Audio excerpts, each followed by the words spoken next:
अखिल विश्व की जो परमात्मा है, सभी प्राणियों में वही आत्मा है। अमर आत्मा सच्चिदानंद में हूँ। शिवोहम शिवोहम शिवोहम शिवोहम।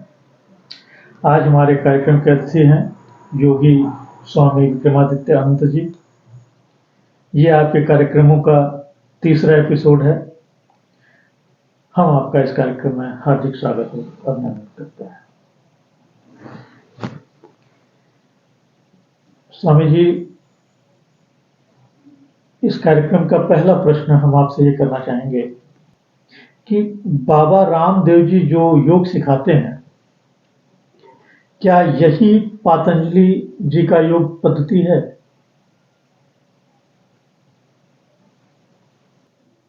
बड़ा ही सामयिक और उचित प्रश्न है। जी। कभी कभी जैसे ऋषियों के नाम पे, महापुरुषों के नाम पे, संस्थाओं का, घरों का, ईश्वर के नाम पे एक नामांकरण कर दिया जाता है। जी। उसी तरीके से लगता है कि चूंकि महर्षि पतंजलि योग के एक महानतम ऋषियों में जाने जाते हैं, जी। उस रूप में उनका नाम रख करके बाबा रामदेव जी ने योग की जिस विधा और विधि को बताने का प्रयास किया है, जी। उससे कहीं न कहीं जन सामान्य में एक संदेश जाता है कि पतंजलि योग शायद यही है। जबकि वो स्वामी जी रामदेव जी के लिए भी पतंजल ऋषि एक श्रद्धावान और महान विभूति के रूप में है। जी। और योग जगत में हर एक उस व्यक्ति के लिए वो श्रद्धावान है।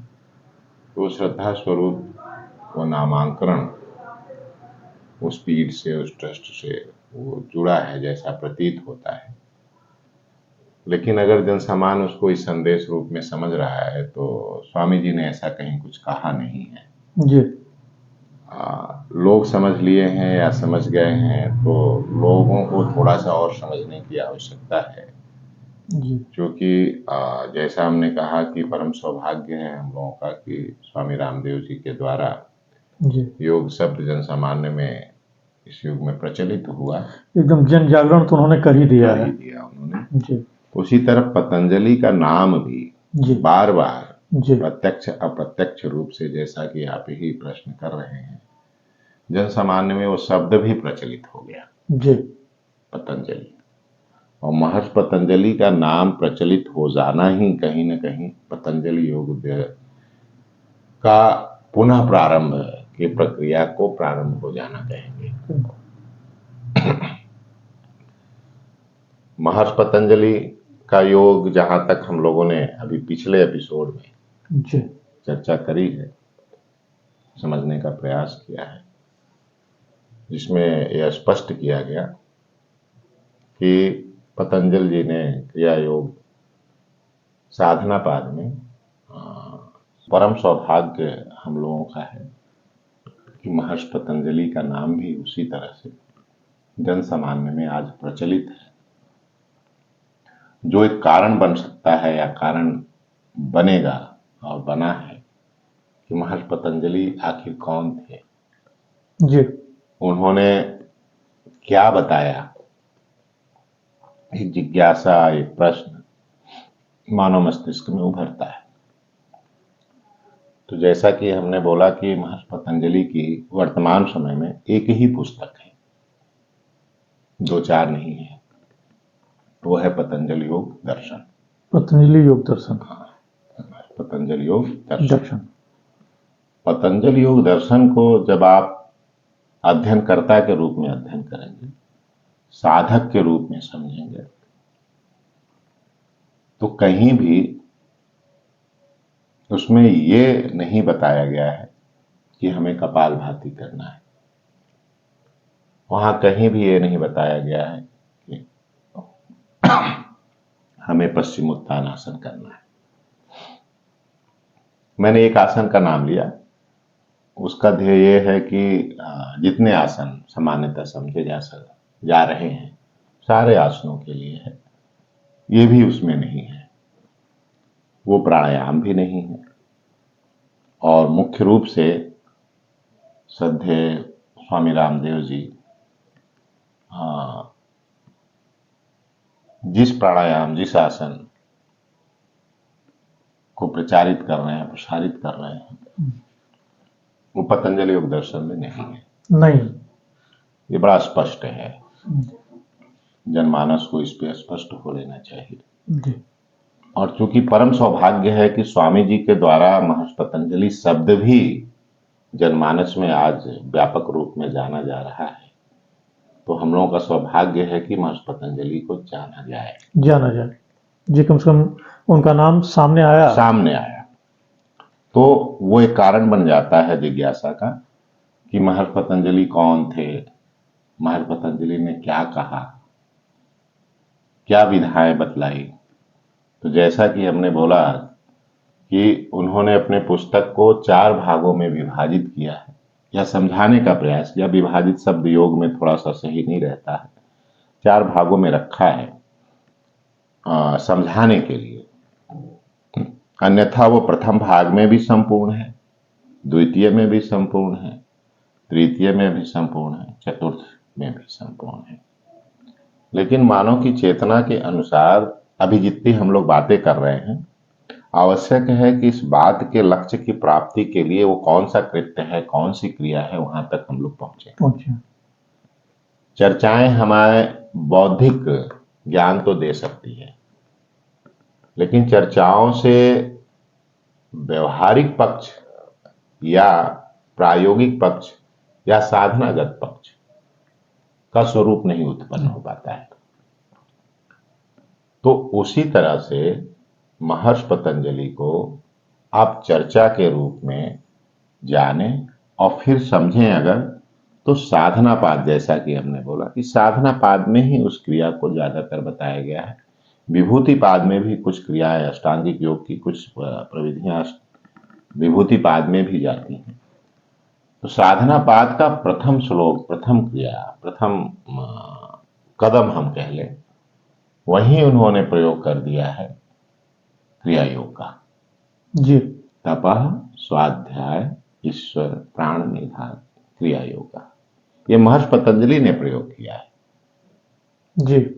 इसका मतलब पतंजलि ने क्रिया योग बताई है, क्रिया योग बताइए, और हम हठ योग कर रहे हैं, और हम हठ योग कर रहे हैं, और हठ योग को क्रिया योग समझ रहे हैं, और हठ योग को क्रिया योग समझ रहे हैं, और हठ योग को पतंजलि योग समझ रहे हैं, और हठ योग को पतंजलि योग समझ रहे हैं। ये समझना आवश्यक है, ये भेद आपने क्लियर किया। महत्वपूर्ण है इसको समझना जी। अन्यथा हमारी यात्रा और उसकी प्राप्ति का लक्ष्य कहीं न कहीं रह न जाए, अधूरा रह जाता। इसलिए आवश्यक है मूल बिंदु के रूप में जी। हम मौलिक स्वरूप को समझें।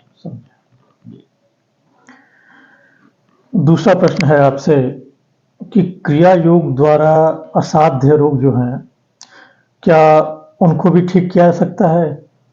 ये मानना सही है? कुछ उदाहरण है इसके?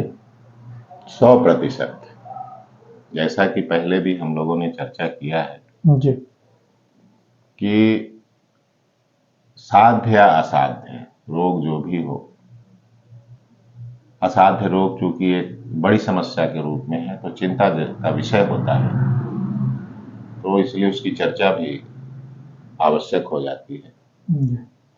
लेकिन स्वास्थ्य यौगिक विधि या प्रविधि का एक बाई प्रोडक्ट है, चाहे वो साध्य रोग हो चाहे असाध्य रोग हो। उसी तरह से असाध्य रोग भी ठीक हो जाता है मौलिक विधि को समझने में अपने आप, अगर हम योग के मौलिक प्रक्रियाओं में आगे बढ़ जाएं। 100%, 100% असाध्य रोग क्रिया योग से ठीक होते हैं, हुए हैं।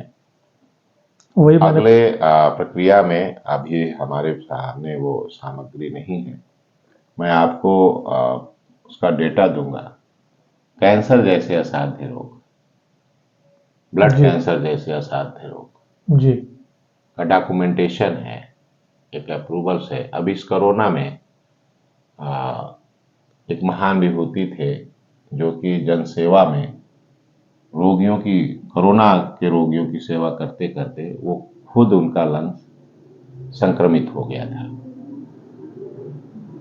मेडिकल रिपोर्ट के हिसाब से वो ठीक नहीं हो सकता था, उनको अपने शरीर त्यागने ही थे, प्राण त्यागने ही थे।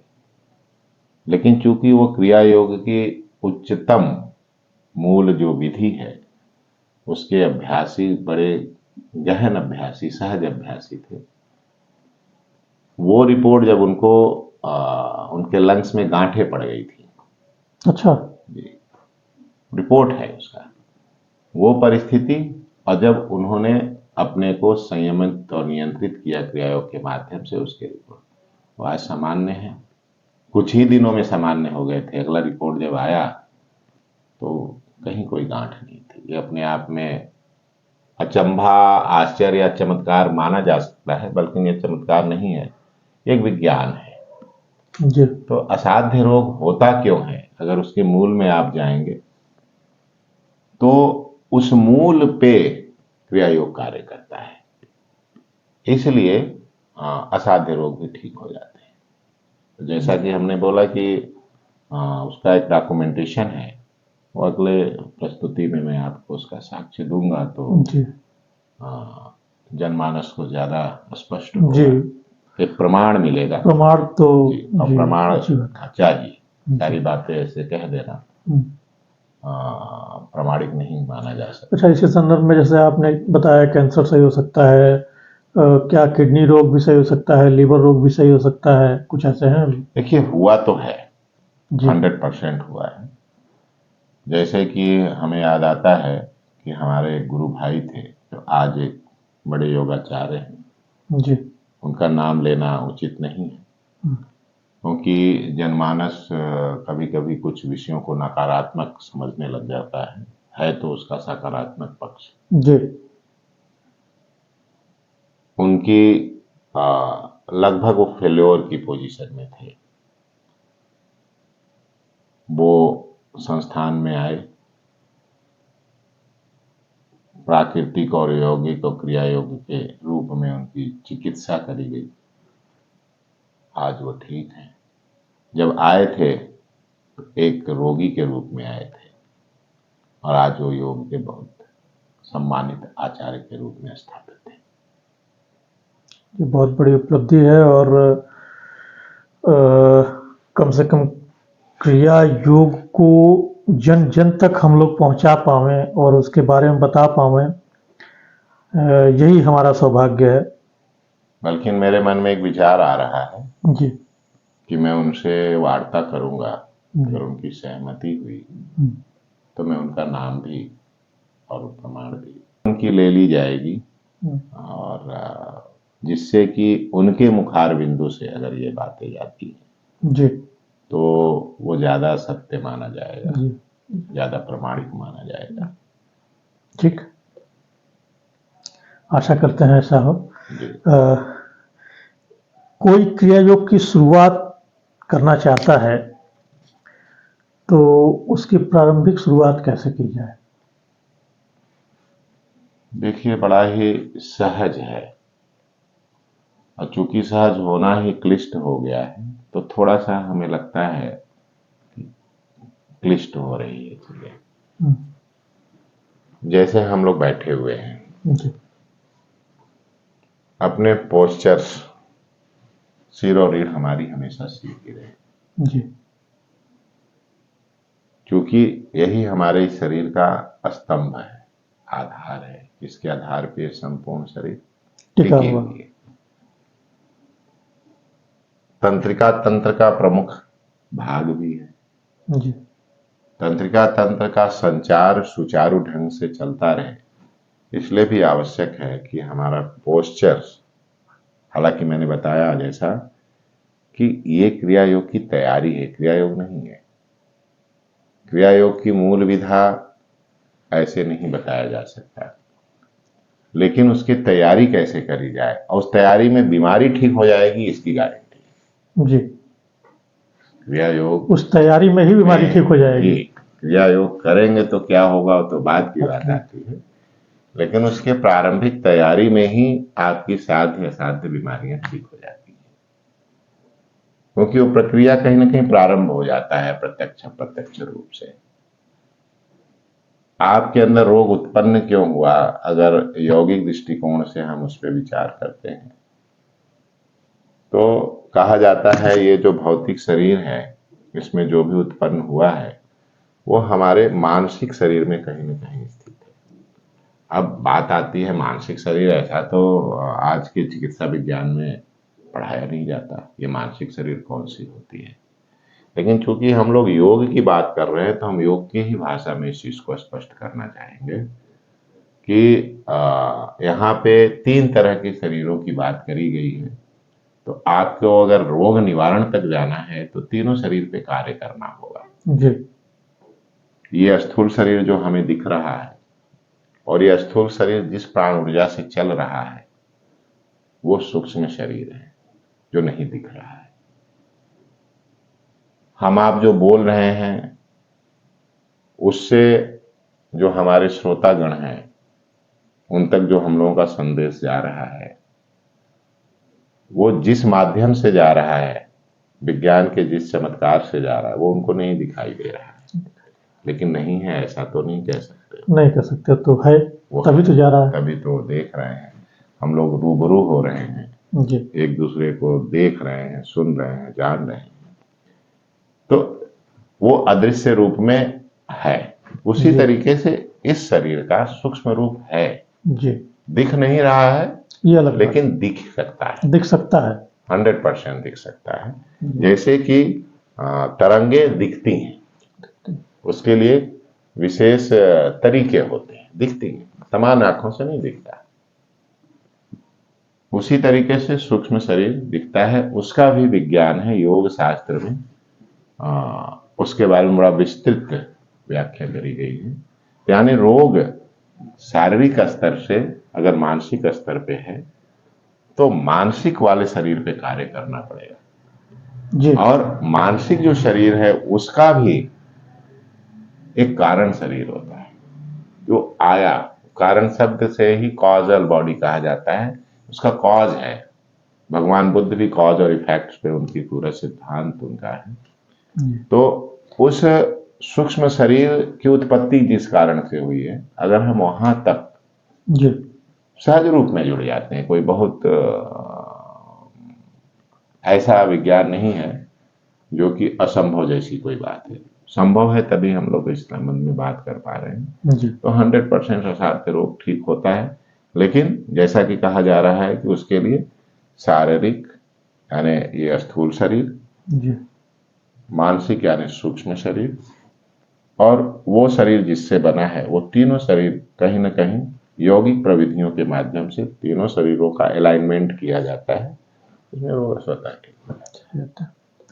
तो मेरा प्रश्न ये था कि कोई क्रिया योग शुरू करना चाहता है तो उसकी प्रारंभिक शुरुआत कैसे करें, की जाए? देखिए, जैसा कि मैं बार बार इस चीज को कह रहा हूँ, जो क्रिया योग की मौलिक विधा है, मौलिक विधि है, वो 1 to 1 बताई जाती है। मैं शुरुआत की बात कर रहा हूँ, मैं तैयारी की बात कर रहा हूँ जी। तैयारी भी जैसे कहे कि कार्यक्रम का जो प्रारंभ था वो अभी से जुड़ा हुआ है, तो तैयारी भी उससे जुड़ी हुई है जी। तो उस प्रक्रिया क्रम में हम लोग बातें कर रहे थे, तो जैसे हुआ कि सबसे पहले तो वो सहज रूप से बैठना सीख जाए। जी, सहज रूप से क्या बैठना है, तो सीधा सा है कि अपनी ये जो मेरुदंड है, ये जो आधार है, इसको ये थोड़ा सा सीधा रखें, आंखों को बंद कर ले जी,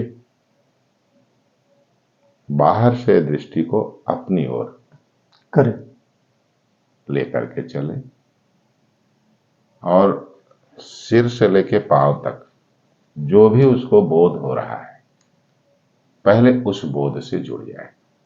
जी। ये इसकी एक एकदम प्रारंभिक बिंदु है। आंख खोलना, आंख बंद करना, यानी आंख जब हम खोलते हैं तो हमारी बहिर्गामी यात्रा प्रारंभ हो जाती है। जी। और योग अंतर्गामी यात्रा है, बहिर्गामी यात्रा नहीं है। इसलिए आंख बंद करना, उसको सीखना, ये बड़े ही प्रारंभिक बिंदु और प्रारंभिक क्रिया में आता है कि आप अपनी यात्रा को बाहर से अंदर की ओर ले चलें। और अंदर ले चलने के लिए आपको बाह्य दुनिया से एक बड़ी सामान्य सी प्रविधि है कि आंखों को बंद कर दीजिए। आंख को बंद करते ही हो सकता है कि आपका मन बाहर के सोच विचारों में भ्रमण करने लग जाए। आपको स्मृतियों के माध्यम से आप यहाँ बैठे हुए हैं, आप पता लगा दिल्ली पहुंच गए, आप मुंबई पहुंच गए, आप नातेदार के यहाँ पहुंच गए, रिश्तेदार के यहाँ पहुंच गए, अपने इष्ट मित्रों में पहुंच गए, तमाम घटनाएं आपको याद आने लगी। तो एक मानसिक प्रक्रिया सामान्य रूप से होती है, आप इसको होने दीजिए।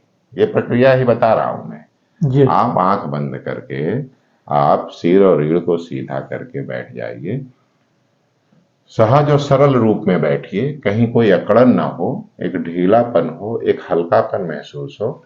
उसको आप हिला डुला करके ऐसे ऐसे करके जैसे भी हो थोड़ा सा अपने स्पाइन को एडजस्ट कर लीजिए कि वो एक सिंपली एक सहज स्थिति में रिलैक्स पोजीशन में स्टेबल हो जाए। जब वो एकदम सामान्य अवस्था में स्थिर हो जा रहा है तो आप अपने शरीर को धीरे धीरे धीरे आंखों को बंद करके ढीला करने का प्रयास करिए। अब ढीला करने के प्रयास में क्या होगा, आपने जैसे आंखें बंद कर ली, थोड़ा सा हम प्रक्रिया बता ही दे रहे हैं 1-2 मिनट की। आंख बंद करने के बाद सिर से लेकर पांव तक आप अपने शरीर को कैसे देखेंगे, आप कल्पना करें जी।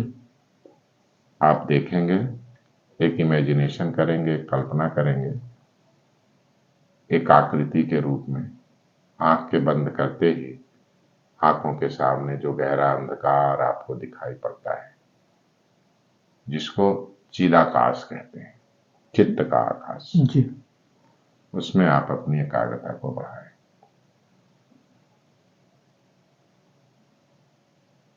सिर से लेकर पांव तक पूरे शरीर में जो कुछ अनुभव हो रहा है उसका स्वागत करें।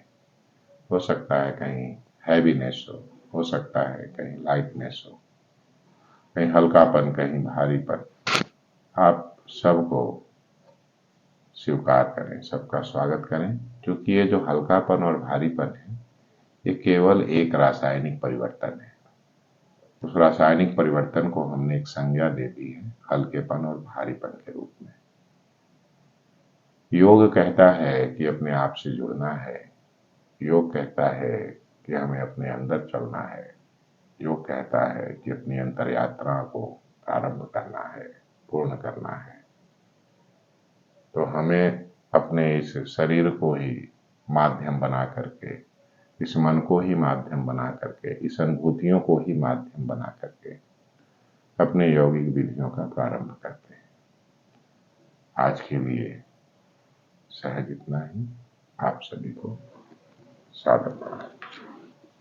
धन्यवाद।